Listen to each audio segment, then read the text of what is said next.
In this video we are going to talk about the tool called The Harvester, and I got the error in running the default tool that is in the Kali Linux.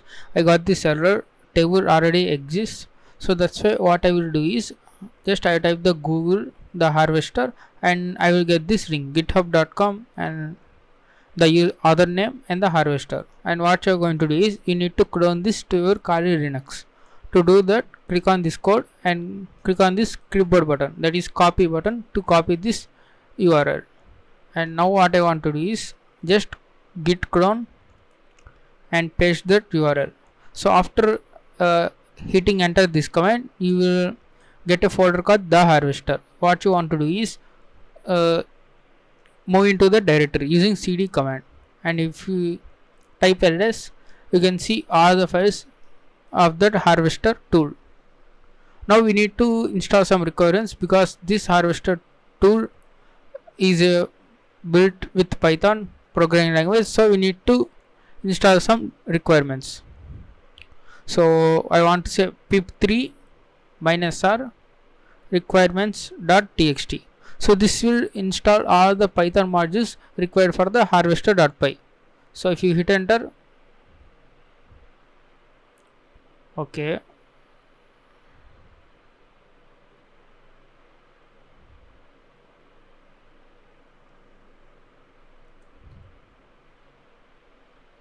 all right.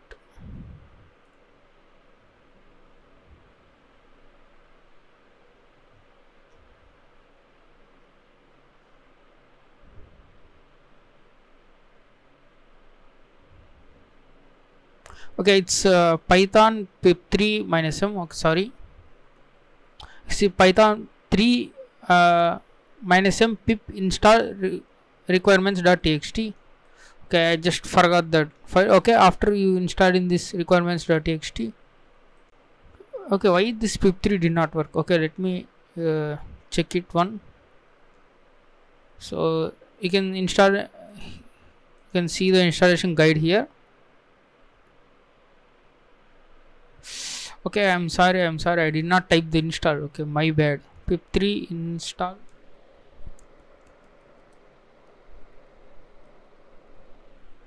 Okay, I did not type the install in the previous command. So pip3 install -r requirements.txt. So it will install all the Python modules I have already installed. That's why we get the requirement already satisfied.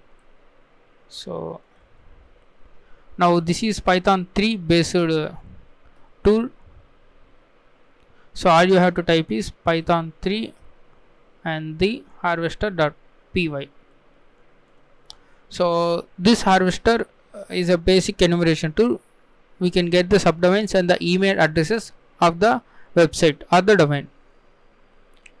And what you want to do is you type H for the options.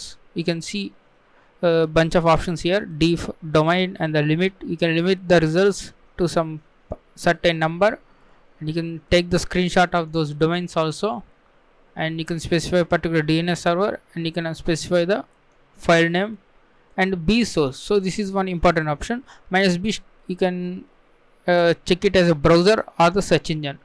So you want to search for subdomains and the emails of the particular D domain, and from the source either Google or Yahoo or any other search engine. You can see here -b and the source.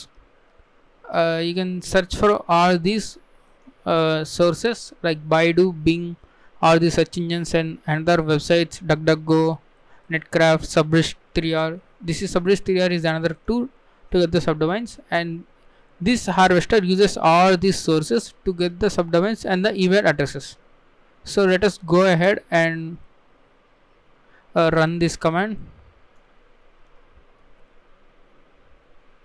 So -d for domain and say microsoft.com.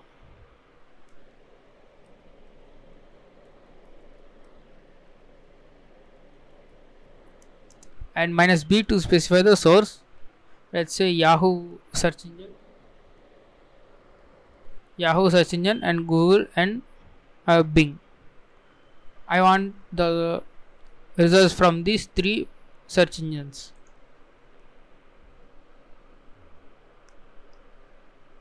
So it's saying Google is blocking your IP and the workaround returning 0 results. So this tool sends so many packets at the same time. That's why Google will stop your packets and it will block you for some time. So let me remove the Google and we try once again with Yahoo and Bing as the sources. As you can see, there is plenty of information from these two sources, and we have also got the emails found. So these are emails that are related with the Microsoft.com, and you can see there are so many subdomains here: account.microsoft.com, academic.microsoft.com, and their respective IP addresses also. You can see azure.microsoft.com, and you can also pretty much include any other as well. Okay, we have seen Yahoo, Bing. Let's see DuckDuckGo.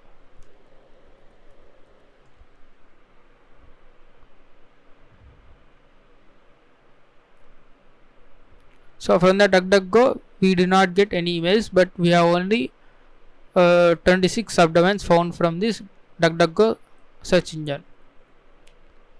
So you can see visualstudio.microsoft.com and the respective IP address and so on. You can see a lot of information. But one thing is you need to remember is you can try every other possible sources. You can try all the sources by copying everything, because these are comma separated values.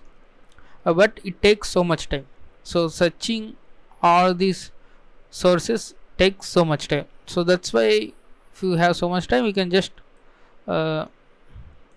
apply all these sources, but you choose some random or the famous sources for these subdomains and the emails.